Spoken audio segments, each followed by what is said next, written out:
Orang mesti ada makanan-makanan minum-minum malam, tengah malam kan. Kuih bakar berempah. Senang je. Terus beli dah siap. Boleh terus makan. Yang ni ada bijan. Kuih bakar berempah. Diorang ni masak menggunakan kayu api. Cara masakan masih tradisional.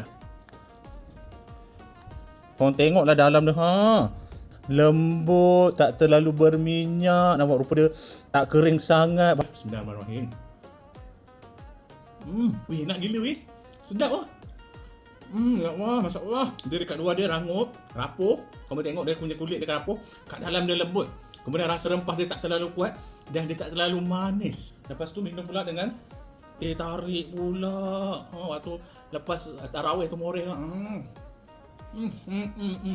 Bakar berempah yang dah siap masak ni. Masak secara tradisional. Boleh tengok dekat seller yang aku dah tag tu. Seller ni memang bagus. Dia hantar pun packaging dia cantik, menarik. Dan dia berkualiti tahan ya.